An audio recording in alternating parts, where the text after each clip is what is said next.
안녕하십니까. 일요일에 만난 사람입니다.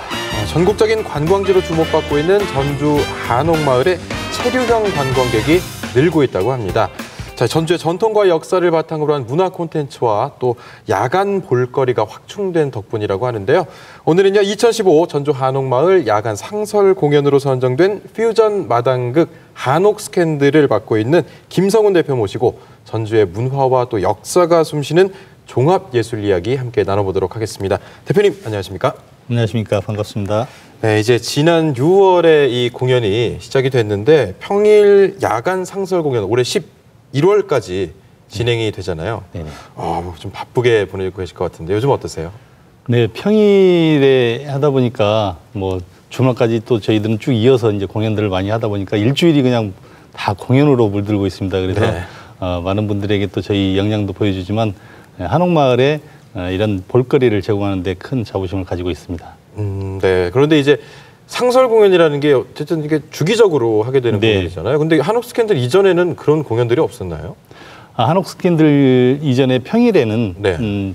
사실 공연이 전무했습니다. 왜냐하면 이제 주말에 다 몰린 공연들이 많이 있었고 평일에는 거의 저녁 되면은 불을 다 끄고 좀 조용한 도시로 네. 변해버리는 게 한옥마을이었는데 그런 것을 좋아하는 그 슬로시티를 원하시는 그 관광객들이 의외로 많다는 걸 알고 저희들이 이제 평일에 공연을 할 수 있는 것들을 찾아보자 해서 이제 이런 컨텐츠를 만들게 됐는데 지금은 이제 아예 자리를 잡았습니다. 주말에는 뭐 당연히 뭐 어디를 가나 공연들을 많이 하지만 평일에 할 수 있는 곳이 한옥마을에 있다라는 소문이 나서 많은 분들이 지금 저희 공연을 보러 오고 있습니다. 네. 그런데 이제 최근에는 이렇게 한옥마을을 주말에도 그렇고 평일에도 가보면 공연을 보고 이런 것들이 조금 익숙해졌다. 네. 이런 생각이 드는데 얼마 전까지만 해도 이제 한옥마을 하면은 이제 전통적인 거 또 지나치게 상업화되지 않는 쪽으로 조금 방향이 가고 있었던 것 같은데 요즘 뭐 정체성의 위기가 온 거 아니냐 또 이런 얘기 하시는 분들도 있거든요. 이 점에 대해서는 어떻게 생각하세요?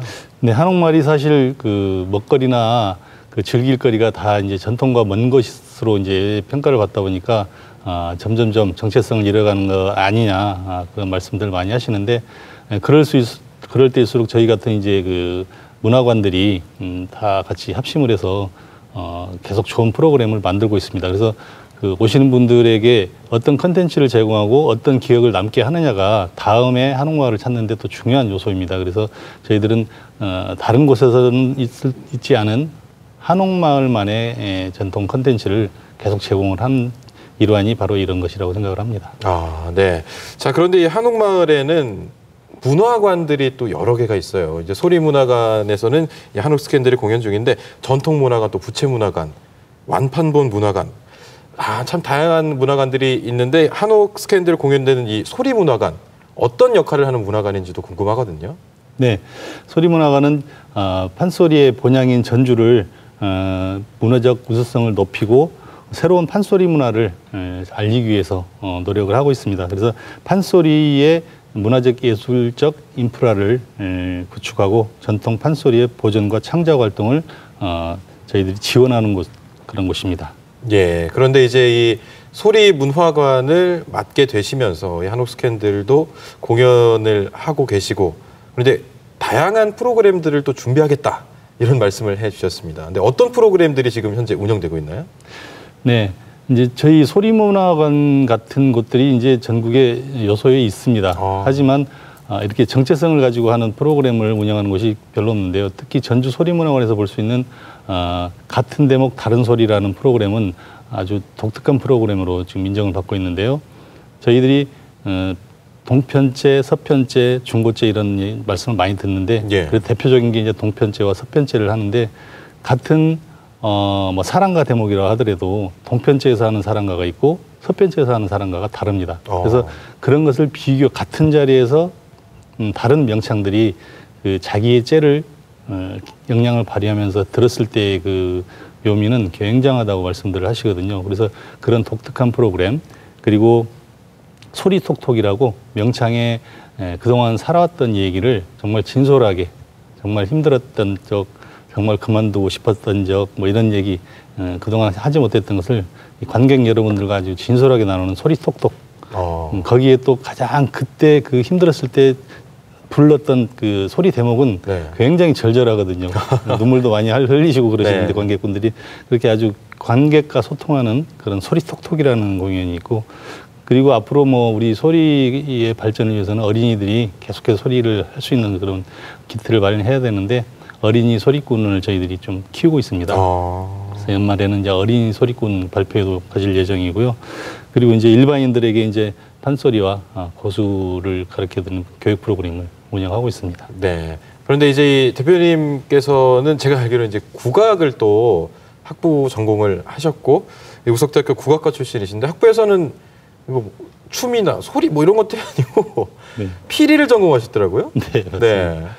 근데 피리 하면은 국악 중에 리더 악기라고 하죠. 모든 것을 그 주관하면서 피리가 먼저 나가야 다른 네. 악기들이 따라오는 그런 형식이 이제 국악의 흐름인데, 사실 그 저는 이제 피리를 먼저 전공한 건 아니고, 원래 이제 그 제가 어렸을 때부터 기타 치는 걸 좋아해가지고 그쪽 지역에서는 제가 기타를 좀 잘 치는 사람으로 꼽혀서 네. 우리 음악 선생님이 항상 저를 좀 주의 깊게 봤었거든요. 네.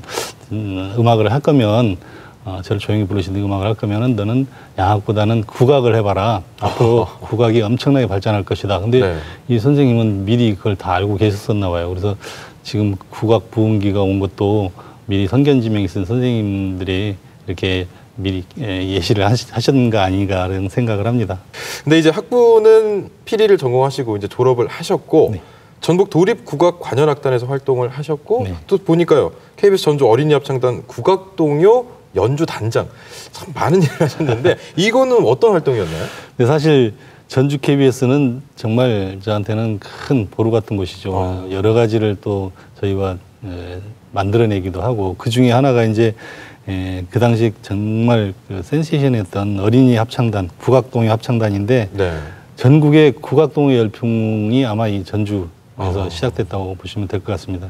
그때 이제 저희들이 동요 반주를 했었는데 정말 어린이들이 너무 좋아하니까 또 그 어린이 합창단뿐만 아니라 노래자랑 할 때도 언제부턴가는 국악동요 쪽으로 많이 애들이 이제 선곡을 바꾸는 그런 걸 보고 야 우리 국악동요도 정말 대단하다는 것을 느끼고 자부심을 많이 가졌었습니다. 네. 근데 국악동요 하면은 약간 저는 어떤 노래가 국악동요였지 이런 생각도 들거든요. 뭐 대표적인 노래 혹시 하나 있을까요? 국악동요 하면은 네. 이제 대표적인 노래 저기 제일 많이 나온 게 그 산도깨비라고. 네. 달빛 어스름 한밤중에 깊은 산길 걸어가다. 네. 산도깨비 같이 이제 이렇게 국거리나 자진몰이 장단이 들어가면서 이제 국악기가 들어가는데 아주 그 율동을 따라하면서 하는 그 어린 친구들이 아주 굉장히 이뻐 보였었습니다. 근데 이제 보니까요 대표님께서 지금 이제 소속되신 문화포럼 나니레 이름이 저는 좀 나니레 이게 이제 한옥 스캔들을 또 주관하고 있기도 한데 이 단체가 만들어진 지는 벌써 20년이 됐다고 들었거든요. 네, 맞습니다. 어떻게 좀 이어오고 있는 단체인가요? 저희가 1990년 9월 10일 지금도 기억이 나는데요. 창단 연주를 했는데 정말 이런 음악이 있어 하는 표정 관객들 봤을 때 네. 우리나라 음악 중에 이런 게 있어 하는 그런 표정을 보고 야 이건 되겠구나 그런 생각을 했었습니다. 사실 난이레의 뜻은 그 제가 피리를 전공했기 때문에 피리의 구음입니다. 그 전설의 고향에서 디리리 하고 나오는 게 바로 난이레 하고 나오는 거거든요. 첫음. 그래서 네. 그 모든 그 음악의 중심이 되고 첫음이 되자 해서 이제 난이레로 지었는데 사실 그때 당시 전국에서는 최초로 대학생들이 이제 그 윗분들은 계셨죠. 근데 대학생 최초로 국악 실내악단을 탄생시키면서 활동을 하게 되었습니다. 그래서 국악 대중화에 앞서온 예술단체로 저희들이 평가를 받고 있는데 정말 지금도 그때 당시를 생각하면 참 벅차고 기분이 좋습니다. 네. 자, 그러면은 이제 그 활동을 하시면서 어떤 것들 때문에 이걸 해야겠다 이런 생각을 혹시 하신 계기가 혹시 있었나요? 그때 저희들이 창단하고 제일 먼저 한 게 이렇게 좋아하시면은 일단은 학생들한테 보여줘야 되겠다. 교육적으로. 그래서 저희들이 이 전라북도에 있는 중고등학교 순회 연주를 했는데 정말 저는 인기인들이 이것 때문에 이렇게 하는구나. 정말 그 편지가 200통씩 오는데 팬레터도 받으시고. 팬레터요. 네. 팬레터가 그렇게 오는데 국악하는 사람한테 팬레터를 이렇게 보내나 할 정도로 정말 너무 그 크게 저희들이 뭐라고 할까 자랑하면 안 되지만 큰 그 반향을 일으켰다고 생각을 합니다. 그렇다면 이제 좀 국악에 대해서도 많은 분들이 좀 더 관심을 갖게 됐다. 네네. 이렇게 좀. 네, 저희들이 이제 자신 있게 말하는 건 지금 현재 활동하고 있는 도립이나 시립 그리고 이제 예술 강사 하시는 분들 그 세대가 저희가 그때 공연했을 때 봤던 그 중학생 고등학생들이 지금 다 이제 선생님들 되고 하셨는데 그 지금도 말씀을 많이 하십니다. 그때 공연 보고 정말 인생이 바뀐 거죠. 그러니까 그렇죠. 공부하다가 갑자기 이제 국악을 한다고 하니까 이제 어머님들한테도 좀 저기도 있었고 했겠지만 네. 지금 만족해 하신다고 하더라고요. 네. 자, 그런데 이제는 20년이 된 이 문화포럼 난일에 사회적 기업이 되었다고 들었는데요. 네. 활동력이 어떻게 보면 더 넓어졌다고 봐야 될까요? 어떻게 봐야 될까요? 네, 넓어졌다고 봐야 되겠죠. 일단은 이런 단체를 하면서 많이 사라지기도 하고 또 생성되기도 하는데 가장 힘들어하는 게 이걸 체계적으로 운영하는 것을 잘 모르거든요. 사실 이제 연주만 하다 보니까. 그래서 이제 사회적 기업이라는 것은 이것도 기업이기 때문에 그 시스템에 안착을 하는 게 굉장히 중요합니다. 그래서 이제 회계 부분이나 이런 홍보, 마케팅 부분이 잘 갖춰진 그런 상태의 좋은 컨텐츠인 우리 국악이 올라가면은 정말 무궁무진하게 성장할 수 있다라는 좋은 예를 가지고 있고 또 저희들이 그렇게 열심히 한 결과 지금 전주 소리문화관을 또 위탁 운영을 하면서 더욱더 좀 확고한 자리를 이어가고 있는 것 같습니다. 네. 또 이렇게 얘기를 하다 보니까 전주하면 또 빼놓을 수 없는 게 이제 소리. 또 세계 소리 축제를 빼놓을 수가 없는데 대표님 이력을 또 보니까 2006년 세계 소리 축제 조직위원회에서 홍보 일을 좀 하셨고요. 또 2009년에는 대외 협력 일까지 하시고 또 상까지 받으셨는데 대표님께는 이 세계 소리 축제 또 소리 이런 것들은 굉장히 좀 의미가 있겠어요. 네, 사실 소리 축제 하면은 이제 우리 축제, 네. 나의 축제라고 항상 생각을 하고 무슨 일을 하더라도 내일이라고 생각해서 힘든 것을 뭐 거의 못 느끼고 일을 했었는데 사실 홍보일 대외 협력 일을 하면서 지금 생각나는 건 사실 찜질방 침대가 생각납니다. 네. 거의 집에를 못 오고 이제 수도권 지역에 있는 네. 그 홍보 일과 그리고 이제 그 대기업들의 50대 기업들의 홍보실을 찾아다니면서 이제 협찬 업무나 이런 것들을 진행하는데 굉장히 구박도 많이 받고 뭐 멸치도 많이 받았지만 그분들이 지금 얘기하면 말씀하시는 거 보면 그때 당시에 그 눈빛이 정말 이 소리축제를 도와주지 않으면 안 되겠다라는 그 눈빛. 아마 제가 전공을 했기 때문에 절절했던 것 같습니다. 어디 가서 소리축제 이렇게 말하면 조금은 그런 축제 아니냐는 쪽으로 생각을 많이 하시는데 지금은 이제 완전히 자리를 잡아서 저도 정말 도움이 됐다 생각을 하고 기분도 참 좋습니다. 네. 자, 이렇게 좀 우리 소리와 이렇게 인연의 끈을 계속해서 이어가다 보니까 한옥 스캔들의 이제 총감독까지 맡게 되신 건데 한옥 스캔들이 이제 서로의 바탕을 두고 있고 또 타악과 비보잉 이제 춤이라고 하죠. 이 댄 비보잉이 어우러진 창작 창극인데 처음에는 관객들이 조금 반응이 안 좋았다고 들었거든요. 네, 안 좋은 건 아니고요. 네. 짧은 시간에 거의 한 달 만에 작품을 여러 그 컨텐츠가 섞이다 보니까 작품의 이해도 그리고 이제 그 마무리하는 부분에서 조금 저기가 있었는데 지금은 뭐 어느 분이 보더라도 남녀노소가 다 좋아하기는 어느 작품이든 쉽지 않거든요. 보통 타겟팅이 있고 그런데 저희 한옥 스캔들은 정말 어린 애에서부터 네. 나이 드신 어른들까지 다 박수치고 좋아하시고 즐거워하시기 때문에 그 중에 또 외국인 분들은 정말 원더풀 너무 좋아하시고 네. 자기들이 사는 뭐 저기 영국에는 에딘버러를 왔으면 좋겠다 어디 브라질에 왔 자기들 축제에 꼭 좀 와달라고 할 정도로 굉장히 반응이 좋습니다. 네, 저는 이제 이 한옥 스캔들 얘기는 저도 많이 들어봤는데 시간대가 보통 7시 때 공연이 많더라고요. 제가 뉴스를 해가지고 한번 가보고 싶어서 못 가봤는데 어떤 공연인지는 굉장히 궁금하긴 해요. 어떤 공연인가요? 저희 보편적인 그런 소재를 가지고 만든 게 아니라 전주만의 전주의 설화를 가지고 만든 작품인데요. 한벽당의 이야기를 가지고 만든 사랑 이야기인데 이거를 이제 좀 판소리 위주보다는 판소리 위주 공연을 다른 곳에 많이 하고 있기 때문에 누구나 볼 수 있는 그런 공연으로 만들기 위해서 좀 춤이나 비보이나 그리고 국악이 좀 굉장히 좀 과감하게 국악을 변환을 시켜가지고 보는 분들이 좀 새로운 장르 아니냐 할 정도로 하지만 굉장히 잘 만들어진 작품으로 평가를 하고 있습니다. 네. 근데 이제 춤이나 비보잉 이런 거 오면 이제 관객들 중에 또 어르신들도 계시잖아요. 뭐 놀라시진 않으세요? 이제 이렇게 막 넘고 돌고 하면 네. 이제 좀 나이 드신 분들은 다치지 않을까를 걱정을 많이 하시는데 요즘은 이제 많이 알려져서 네. 이제 즐기시고 또 본인들도 막 이렇게 흉내도 내보고 하시는데 아하. 지금은 그래도 많이 좋아진 것 같습니다. 기부에 대한. 네. 자, 근데 이렇게 한 우물을 계속해서 이제 파 오시다 보니까 감투라고 하죠. 역할도 굉장히 많아질 수밖에 없는데요. 현재 문화예술협동조합 이사장도 맡고 계시잖아요. 몸은 하는데 정말 하시는 일이 많으면 정말 정신이 없을 것 같아요. 제가 너무 맡은 게 많아서 네. 사실 충실하지 못한 게 좀 흠이긴 합니다. 문화예술협동조합 사이라는 그 협동조합인데요. 사실 그 문화하시는 분들이 이게 뭉치지를 못해요. 왜냐하면 자기들의 영역이 있고 자기의 그 파트가 있기 때문에 인형극이 있고 뭐 연극이 있고 국악이 있고 양악이 있고 그래서 뭉치지 못하는데 사회적 기업을 하면서 느끼는 게 이 시스템에 또 안착을 하면 또 좋은 하나의 예가 되겠구나 하는 생각에 지금 잘 알고 있는 그 꼭두라는 인형극단 그리고 난일의 국악단 그리고 극단 명태 그리고 타악 연이온 악휘 그리고 클라모 오케스트라 이 5단체가 지금 모여서 큰 행사도 많이 치르고 전국에 있는 사회적 기업 페스티벌을 치러내기도 하고요.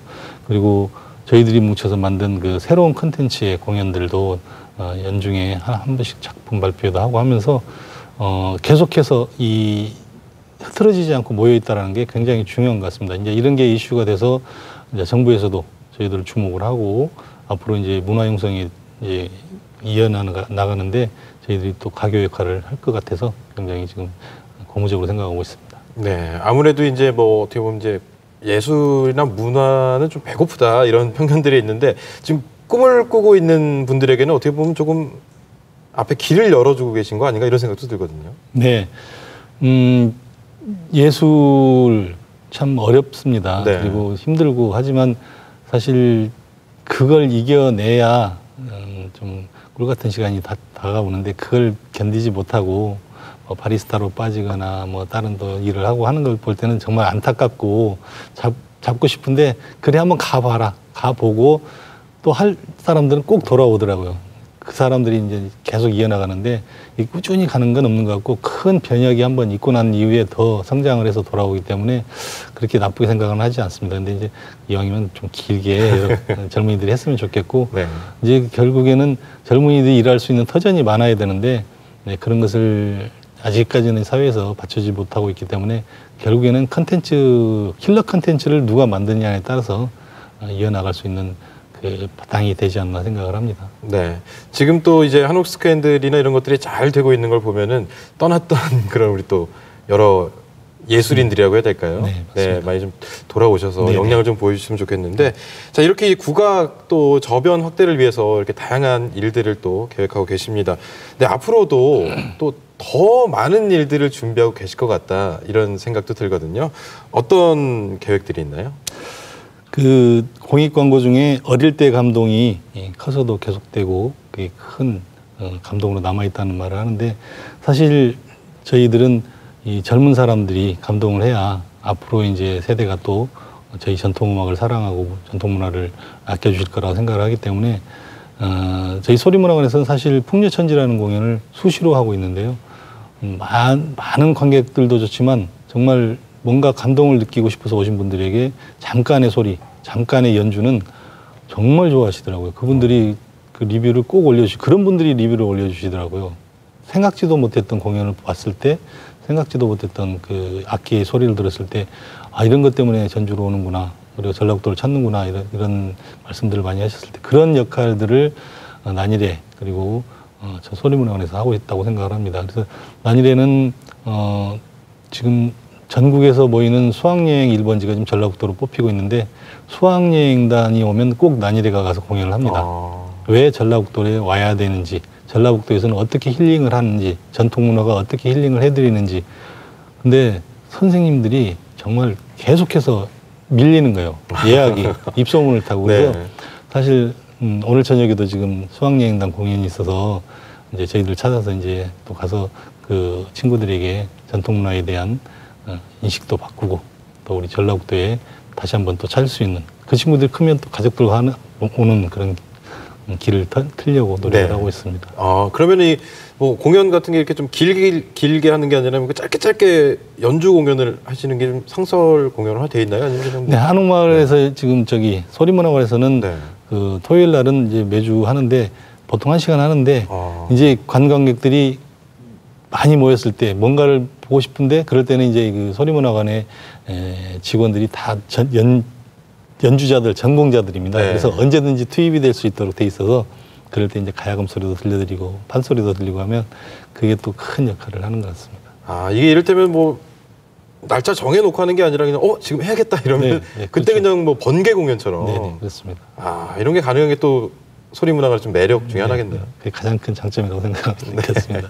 자, 이제 이렇게 좀 많은 계획들을 갖고 계시고 또 그걸 잘 또 앞으로 풀어 나가셔야 될 텐데 이렇게 좀 일을 잘 풀어 나가려면 뭐 관광객들도 물론 중요하겠지만 우리 도민 여러분들도 좀 어느 정도는 이런 점을 좀 도와주셨으면 좋겠다 이런 것도 있을 것 같거든요. 어떤 게 있을까요? 네, 먼저 저는 그 문화가 살아야 경기가 산다는 말을 이제 항상 얘기를 하고 답니다. 예전에는 이제 이런 경기에 무슨 문화예술이냐 하는데 사실 사람이 가장 힘들고 찌들었을 때 이 문화를 접하게 되면 정말 다시 한번 생각하게 되고 다시 한번 일어날 수 있는 원동력을 갖게 되는 거거든요. 그래서 이제 문화에 어느 정도 익숙해진 우리 현대인들에게는 문화가 꼭 필요한데 특히 이 전라북도 도민분들은 통계학상으로 봐도 문화 향유를 할 수 있는 공연 횟수나 이런 게 거의 전국에서 한 3번째, 4번째로 들 정도로 굉장히 많은 그 문화 콘텐츠를 가지고 있는 곳에 살고 계십니다. 그래서 이게 사실 좋은 줄을 잘 모르고 계세요. 그냥 공연하면 하는가 보다인데 타지에서 오신 분들은 어떻게 이런 공연을 이렇게 그냥 아무 데서나 이렇게 하지? 아무 시간에나 하지? 너무 감사하다는 거예요. 근데 이제 도민분들이나 시민분들은 그냥 그러니 하고 사시는데 그것을 조금 더 고맙게 아니면은 그것을 더 이렇게 체득하면서 내 것으로 만드는 그런 그 시간들을 가져주시면 공연하는 입장에서도 정말 재미있게 공연하고 또 받아주시는 분들에게도 큰 힐링의 시간이 되지 않을까 하는 생각을 합니다. 네, 지금 이 말씀이 도민들에게 드리는 어떻게 보면 좀 당부의 말씀이라고 봐도 될까요? 네, 당부의 말씀은 더 큰 건 이제 저희 난이를 사랑해 주시고 전주 소리문화관 많이 찾아주시고 사실 소리문화관 같은 경우는 이제 우리 도민이나 시민분들이 지어주신 거기 때문에 언제나 오셔서 두드리시고 여시고 그래서 공연도 해달라고 조르시기도 하고 그런 모습들이 저희한테는 더 큰 힘을 주지 않나 생각을 합니다. 네, 자 소리의 고장 전주 또 우리 전라북도를 널리 알리는데 앞으로 또 더 큰 힘이 되어 주시길 바라겠습니다. 오늘 이렇게 함께해 주셔서 고맙습니다. 감사합니다.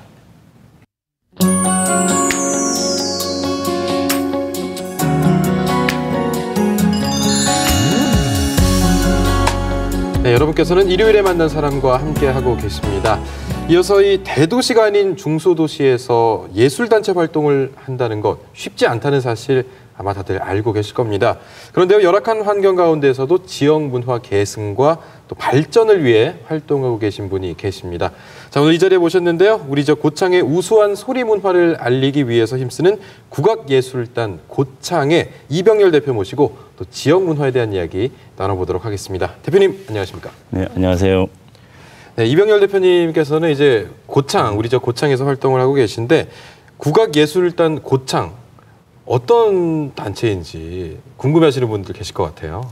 뭐 여러분들 고창에 대해서는 잘 모르시죠. 전국적으로도 잘 알려지지 않은 도시인데요. 고창에 이제 판소리가 아마 전주가 유명하지만 근데 이제 실은 판소리 성지라면 고창을 이야기하고 있어요. 왜 그러냐면 그 한국의 셰익스피어라고 이야기하는 독리 신재유 스님 아시죠? 예. 그 독리 신재유 스님이 태어나시고 이곳에서 한국 최초의 그 광대학교를 만들었거든요. 예. 그 광대학교에서 판소리인들을 양성하고 그다음에 판소리를 정리하셨습니다. 그게 바로 신재유 스님이었고 그다음에 진채선, 김소희로 이어지는 고창의 커다란 국악의 맥이거든요. 그런데 현재 고창에서 이렇게 국악 활동을 하고 계시는 분들이요. 거의 전무하다시피 해요. 근데 이제 이런 게 너무 좀 안타까웠던지 2009년도에요. 그 고창에서 활동하고 있는 젊은 국악인들이 한번 뭉치자. 그래서 독리 신재유 스님의 어떤 고귀한 뜻을 기리고 그다음에 이걸 널리 전파했으면 좋겠다 해서 만든 게 이제 고창이었고요. 그래서 국악예술단 고창이라는 명칭이 보시면 아시겠지만 우리 지역 고창이라는 지명하고 똑같죠. 발음도 같고요. 예. 그런데 이제 원래 고창이라는 게 뭐냐면요. 판소리의 우월성을 의미하는 게 있습니다. 그게 뭐냐, 높은 소리를 뜻하거든요. 그 높은 소리를 널리 전파한다는 의미로 저희가 고창이라고 불렀던 것입니다. 아, 그러면 이제 한글 쓰는 표기법과 발음은 같은데 이제 한자어가 좀 다른 건가요? 그렇죠, 예. 한자가 다른 거죠. 예. 어떤 좀 동음 이어를 사용해가지고 좀 더 잘 알리고 싶어 하셨던 것 같기도 해요. 고창이라는 지역성을 알리고 그리고 판소리의 우월성, 고창을 널리 알리는 그런 의미를 담고 있습니다. 네. 그런데 이제 또 이 국악예술단 고창을 어떤 인연으로 이렇게 오셔가지고 이렇게 또 활동을 하고 계신지. 사실 저는 국악을 잘 모릅니다. 전공도 역사나 뭐 지리 쪽이다 본데 실은 제가 뭐 음치에 박치에 뭐 그래서 지금도 우리 그 단원들이 우리 대표님은 국악을 참 못하신다 뭐 이렇게 늘 말씀을 하세요. 그런데 제가 고창에 와가지고 고창 지역사에 관심이 참 많았어요. 그런데 이제 매주 토요일마다 2012년도였던 것 같은데요. 2012년도부터 계속 고창에서 한옥자원 상설 공연이 있었어요. 그때는 이제 뭐 고창 지역사에 관심이 많았기 때문에 아, 저것도 역사다. 저걸 담아야 된다. 그래서 매주 카메라를 들고 가서 그 공연하는 모습을 카메라에 담고 그다음에 그것을 이제 홍보해주고 뭐 이런 작업을 했던 거죠. 근데 그런 모습을 보고 우리 이제 단원들이 지난해 찾아왔더라고요. 제발 좀 대표 좀 해달라. 그래서 아, 난 정말 모른다. 모르는데 내가 어떻게 할 수 있겠느냐 그랬더만 아니다. 그래도 이렇게 지역사 애정을 갖고 있는 것만으로도 어떤 대표성을 가지고 있으니까 해달라 해가지고 어쩔 수 없이 올해 맡게 되었습니다. 이런 대표 자리를 어쩔 수 없이 맡게 되는 경우는 흔치 않을 것 같은데 이렇게 좀 대표를 맡고 나서 이제 국악예술단에서 또 새롭게 시도하는 것들도 좀 있다고 들었어요. 어떤 것들이 있나요? 그러니까 제가 어떤 역사를 하게 되고요. 그다음에 이제 고창의 지역사를 연구를 하잖아요. 그러다 보니까 우리가 이 판소리에 담겨 있는 의미가 뭘까 그런 고민을 하게 되죠. 예를 들면 판소리가 갖고 있는 어떤 민중성 그리고 어떻게 보면 그 시대성이 반영이 되잖아요.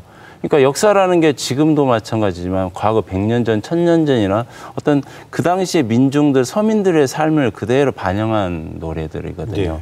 근데 우리가 그냥 판소리 하면 목소리 흥얼흥얼 거리면서 따라서는 부르는데 그럼 그 안에 담긴 의미가 뭐냐.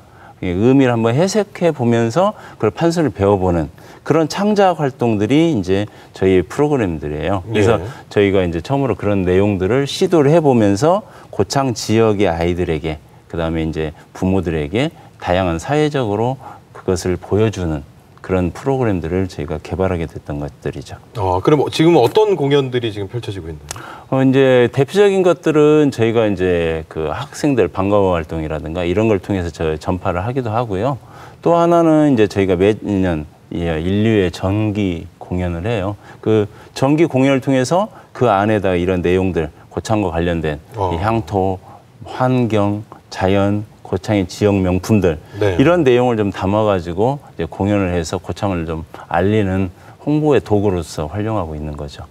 그런데 이제 뭐 대도시 같은 경우에야 이런 예술 활동이 많다 이런 이미지도 있고 인식도 있는데 이렇게 지역에서 문화예술 활동하는 거 어렵다 이런 얘기 많이 들려오거든요. 그런데 그 중에서도 창작 공연도 하시고 또 정규 앨범도 발매하셨다는 얘기를 들었거든요. 사실 전주 정도 되면 문화예술의 도시 어떤 그런 이미지가 딱 있잖아요. 근데 이제 고창 하면 사람들 그냥 고인돌이에요. 그다음에 세계문화유산의 도시 이 정도인데 그러다 보니까 이제 실은 고창 같은 소도시에서 예술 활동 한다는 자체가 제 개인적인 생각이지만요 거의 기적이라고 표현하고 싶어요. 왜 그러냐면 거기서 활동하는 어떤 시장도 일정하게 있어야 되고요. 특히 이제 이런 시골 같은 경우는 대부분의 이런 예술 활동 한다는 자체가요 무료 공연이 대부분이에요. 그걸 요구하고 당연시 하는 거죠. 뭐 당연히 뭐 군비 받겠지 아니면 뭐 어디에서 지원받아 사겠지라는 생각을 많이 하는데 실은 그렇지 않은 경우가 대부분이에요. 그러다 보니까 어떤 예술 활동하면서 뭐 열정은 있는데 문제는 그 경제적인 문제가 가장 어렵죠. 그래서 단원들도 이제 상당히 어려운 그런 측면이 있어서 경제적으로 어떻게 자립을 시킬 것인가 그것도 제 하나의 고민거리고요. 네. 저희가 이제 앨범을 창작을 해가지고요. 일본 공연을 저희가 2회에 갔던 게 2011년하고 2012년 2회에 걸쳐서 그 일본에 갔었는데 그 일본에 갔을 때 저희가 공연하고 생각지도 않았는데 가져갔던 모든 앨범들이 다 팔렸던 기억이 있습니다. 네. 네, 그래서 그 내용들도 다 고창에 관련된 내용이죠. 그런 내용들을 담고 있었습니다. 네. 이렇게 이제 고창에서 또 다양한 일들을 해내시고 또 해 오셨는데, 고창으로 아예 또 귀촌을 하셨다고 들었어요. 고창에 계시지 않다가 타 지역에서 이렇게 스카웃이 되신 거잖아요. 아니요, 그건 아니고요. 제가 2009년도에 이제 그때 시골로 내려왔는데 네. 원래 서울에서 이제 제가 보건복지부 산하기관에서 근무했어요. 예. 이제 그 일을 하면서 뭐 아무래도 제가 이제 고창에 정착하려고 했던 건 아니에요. 제가 원래 이제 대학원 박사과정 밟을 때 전공을 뭘로 했냐면 백제 부흥운동사를 했었어요. 그래서 백제 부흥운동에 어떤 지역사적 접근을 해보고 싶었고 그래서 처음 이제 귀촌에서 만든 게 백강전쟁 기념사업회라는 전쟁을 만들었죠. 예. 사업회를. 그러니까 아까도 얘기하다 보니까 계속 이제 역사를 전공했다, 역사를 전공했다 이렇게 말씀을 해주시고 또 박사학위까지 공부를 하셨는데 이게 지금 백강전쟁 기념사업회 이게 어떤 건가요? 혹시 이제 그 백강전쟁을 아실는지 잘 모르겠는데 이 전쟁이야말로 아마 저는 전라북도 관광의 키워드라고 생각을 하고 있어요. 백강전쟁이 뭐냐면 660년에 당나라 소정방위가 10만의 대군, 그다음에 이제 신라 김유신하고 김춘추. 그래서 나당연합군이 그때 백제를 공격하잖아요. 그러면서 쉽게 의자왕이 항복해버리고 12,000명이 당나라를 끌려가고 그 이후에 이제 4년 동안 백제에서 줄기차게 백제 부흥운동을 했었잖아요. 네. 그때 그 백제 부흥운동을 하는데 문제는 그 장소가 어디냐. 그리고 부흥운동 마지막 전쟁이 백강전쟁이에요. 그게 663년 8월 26일, 27일 양일간의 전투인데 그때 이제 왜군, 일본의 수군 천척, 그다음에 당나라 군대, 당나라 수군하고 이제 그 지금 저는 아마 그게 동진강 하류인 개화도 내라고 생각하는데 그 일대에서 백강의 전쟁을 치렀거든요. 그리고 이제 육지에서는 백제군하고 그 다음에 신라군하고 싸움하고 그래서 거기에서 거의 뭐 20만 명의 대군들이 싸움했다고 20만 명까지는 안 될지라도 거의 뭐 그 정도의 많은 국제전쟁이 일어났는데 우리 전라북도에서 너무 관심을 갖지 않더라고요. 그래서 저는 이 백강전쟁이 결국은 이제 백제 부흥운동의 한 축이지만 그러나 중요한 것은 동북아시아의 모든 나라들이 참여했던 그 당시 최대의 국제전쟁이었거든요. 예. 이걸 통해서 지금 한일 간의 꼬인 문제도 풀 수 있고 중국과의 문제도 그렇고요. 그래서 이런 동북아시아 문제 해결의 키워드가 바로 백강전쟁이라고 생각했기 때문에 뭐 이것을 만들려고 많이 노력을 했어요. 그렇지만 이번에 좀 다행스러운 게 그 익산의 그 왕릉을 중심으로 해가지고요. 뭐 세계문화의 유산이 등재됐잖아요. 근데 전라북도가 예를 들면 백제문화권으로서 어떻게 보면 당당하게 드러난 것이 저는 이제 익산의 백제문화, 세계문화유산이라고 생각하는데 근데 더 중요한 것은 이미 백제가 뭐 누굽니까? 무령왕 때부터 오방을 두는데 그 중방이라는 위치를 어디다 두냐면 고부 고사부리성에 두거든요. 예. 거기에 가시면요. 고부 영원에 가면요. 지금도 노출된 백제 횡렬식 석실분이 수백 개가 있습니다. 이건 뭐 전국에서 이만큼 있는 데도 없고 예를 들면 사비로 추정된 부여나 아니면 공주에도 이렇게 많은 고분들이 없습니다. 그 돌로 만든 횡렬식 석실분들이요. 이런 것들이 없는데 전라북도에는 전혀 관심이 없어요. 그다음에 또 하나는 백강전쟁이 갖고 있는 새만금의 스토리텔링 이런 것까지 담아낸다면 전라북도가 백제 문화에서 결코 뒤지지 않습니다. 뭐 오히려 부여나 공주를 뛰어넘는 새로운 전 문화라고 보는데 조금 더 이제 우리 연구자들이 좀 더 관심을 가지고 여기에 접근했으면 좋겠다 싶어가지고 이제 백강전쟁 기념사표를 만든 거죠. 지금도 활동하고 있고요. 네, 카페나 뭐 전산으로서 이제 계속 그런 활동을 하고 있습니다. 예, 이렇게 또 이제 문화 또 예술 이렇게 함께 공부를 하시고 또 널리 알리시려고 노력을 하시는데 이게 이 지역에 내려와서 이걸 공부하다 보니까 이런 점이 좀 아쉽다. 이런 게 있다면 또 어떤 게 있을까요? 사실 제일 고민이 그런 부분, 네. 아까 연구자가 없어요. 그러니까 예를 들면 제가 40대 중반인데 그때 30대 후반에 내려왔거든요. 도대체 30대 후반에 저 사람이 왜 내려왔을까, 뭐, 그죠? 그런데 이제 지역에서 이렇게 연구자가 없다 보니까 어떤 함께할 동지들이 부족하다는 거죠. 그리고 제가 역사지리를 하다 보니까 제가 보는 눈도 어떤 편협한 시각이 될 수도 있거든요. 그게 아무리 객관적이라고 이야기를 하지만 그렇지 않다라는 거죠. 그런데 여기에 예를 들면 뭐 전주 같은 경우도 석박사 널려 있잖아요. 인문학 한 사람. 그런데 취업이 안 된다고 난리거든요. 그런데 시골에 와서 아니면 자기 고향에 와서 지역사에 좀 관심을 가졌으면 좋겠는데 이 척박한 땅에 좀 연구자들이 왔으면 좋겠다. 그러다 보니까 젊은 사람들이 이런 얘기를 해요. 뭐냐면, 아니, 박사님, 먹고 살 게 없지 않습니까? 라는 얘기를 하죠.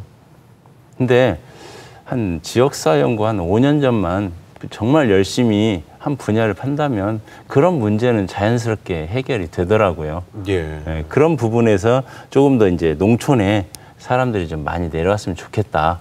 이런 생각을 가져요. 다른 것보다도 사람이 없다. 이게 가장 큰 문제라고 생각해요, 저는요. 그리고 이제 또 고창에 내려오시면서 고창문화연구회 활동도 또 활발하게 하고 계시는데 책을 집필하시는 얘기를 들었어요. 오늘도 책을 좀 가져 나오셨는데 고창의 마을이라는 책도 있고 또 다양한 책을 좀 집필 중이시라고요? 네. 네. 지금 뭐 저희가 이게 지난해 나온 고창의 마을 6집이에요. 6집인데 저희가 그동안 이제 매년 한 권씩 집필하는데요. 고창의 14개 읍면 중에 한 개씩 법정리를 선택을 해가지고요. 14개 마을을 집필을 해요. 네. 그래서 이제 올해 7집째 발간해서 매년 이렇게 나오는데 아마 전국에서도 이렇게 마을사를 깊게 조사하는 데는 전무후무할 것 같아요. 네. 그래서 이게 이제 전라북도에서도 그러고요. 전국 향토사 연구하는 단체에서도 거의 뭐 관심의 대상이고 전국적으로 연락이 와요. 이거 어떻게 해서 이게 가능하냐라고 이야기를 합니다. 그래서 이런 이제 저희가 집중적으로 하고 있는 연구가 바로 이제 고창의 마을 지금 이런 마을지를 내는 거고요. 그 다음에 이제 두 번째로 저희가 관심을 갖고 있는 게 바로 이제 우리 조상 뿌리찾기 사업이라고 그래요. 예. 이것도 저희가 이제 매년 작업을 하는데 저희가 학술대회를 하고요. 그 내용을 이제 보충해 가지고 고창 지역에 세거하는 성씨들을 하나하나 조사합니다. 그래서 예를 들면 이제 고흥류 씨잖아요. 네. 고흥류 씨 고창 세거와 문헌 유적 이런 책들 나오고요. 그 다음에 이제 이렇게 우리 광산김 씨 고창 세거와 문헌 유적 이런 책들이 나오고요. 지금은 이제 진주정 씨 고창 세거와 문헌 유적 책이 지금 집필에 들어갔고요. 거기에다가 이제 무송류 씨 이렇게 해서 고창의 토성시들을 연구하는 작업들하고요. 그래서 매년 이러한 학술대 뭐 책들 그 다음에 이제 면지, 마을지 이런 것들에서 지금까지 한 7년 동안에 21권 정도. 지금 출간이 돼가지고 전국적으로도 좀 상당히 유명세를 띠고 있습니다. 예, 보통 근데 이제 그 성씨라고 하면 이제 뭐 족보라든지 집안에서 정리를 하기 마련인데 이제 이건 또 그 지역에 맞춰서 그렇죠. 정리를 좀 해두시는 거군요. 그러니까 거기에 이제 지역사 중심으로 가는 네. 거죠. 거기에 예를 들면 이 성씨에 예를 들면 광산김 씨에는 어떤 인물이 있고, 네. 그다음 고창에는 어떤 문헌과 유적을 남겼고, 그다음 어떤 인물이 있고, 그다음 마을로 어떻게 입향을 했는가. 예를 들면 광산김 씨 집성촌이 많이 있다. 그러면 집성촌이 어디에 있고 그 집성촌에서 남겨놓은 문헌이 뭐가 있고 뭐 그다음 유물이 있고 이런 것들을 하나 집대성한 책들이라고 보시면 될 것 같습니다. 네, 저도 이제 오늘 2권 들고 나오셨는데 저희 어머니가 이제 광산김 씨. 그러세요? 그래서 조금 더 눈여겨 봐시는데 이렇게 지역 연구에 조금 더 특별하게 관심을 더 갖게 된 이유가 또 있을까요? 다만 다른 것보다도요. 그냥 제 일이 즐거운 거죠. 지역사를 한다는 게 그래요. 그냥 즐거움이에요. 어느 지역에 다녀서 어르신과 대화하고 그 어르신들 일을 귀담아 들으면서 구석구석에 그동안 몰랐던 어떤 지역사들이 있잖아요. 그런 것들을 발굴해내는 거죠. 그래서 그러다 보니까 이제 제일 이제 이 연구하다 보니까 아쉬운 것들이 막 늘어나요. 왜 그러냐면요. 지금은 조사를 하다 보면 마을들이 없어지는 경우 아세요? 도시는 모르시잖아요. 네네. 도시는 뭐 없어진다는 개념이 없죠. 뭐 예를 들면 구도심이 조금 뭐 경제적으로 예. 좀 처진다라는 개념인데, 근데 농촌은 아예 없어져요, 마을이. 과거에 있었던 마을이 이제 10년 전에 저희가 처음 조사할 때 있었던 마을이 지금은 없는 마을도 사라져요. 그리고 인구 구성이 자꾸 초고령화 사회가 되고요. 예를 들면 마을에서 60대 되시면 뭐 젊은 축에도 안 끼는 뭐 이런 사회가 돼버리는 예. 젊은 축도 아주 젊은 층이 돼버리는 그러다 보니까 이제 이렇게 지역사 연구가 마음이 급해요. 제가 실은 그러다 보니까 이제 특별한 이유보다도 내가 이걸 빨리 정립을 해야겠다. 그러지 않으면 앞으로 내가 이 기초자료를 안 만들어 놓으면 지금 서기 2015년 20세기 전반기에 고창이라는 지역사를 담을 수가 없잖아요. 그래서 이제 더 열심히 기록하는 것 같아요. 예. 그 와중에 또 한국지식재산관리심사위원회 활동도 하고 계세요. 이것도 네. 어떤 내용인가요? 그러니까 한국지식재산관리심사위원회는요, 한국예산 산하기관이에요. 네. 뭐냐면 제가 처음 고창에 왔을 때 2010년도였는데요. 그때 이제 2009년도에 내려오고 2010년도부터 이제 고창군의 일을 좀 많이 일을 해주게 됐는데 그때 이제 그 행안부에서요 향토자원 발굴 조사를 했었습니다.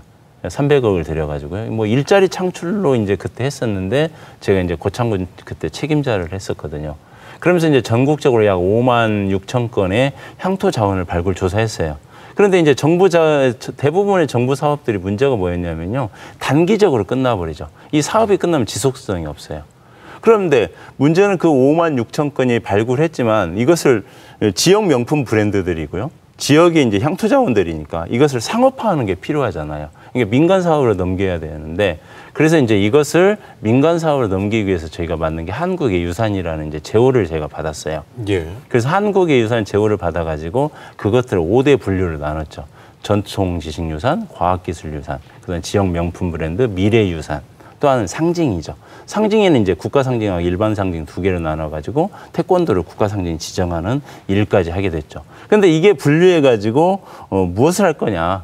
그래서 예를 들면 태권도를 가지고 하는데요. 지금까지 저희가 국기원, 대한태권도협회, 대한중고등학교 태권도연맹, 대학연맹, 아시아 태권도연맹 모든 태권도 단체들 이제 MOU를 체결했습니다.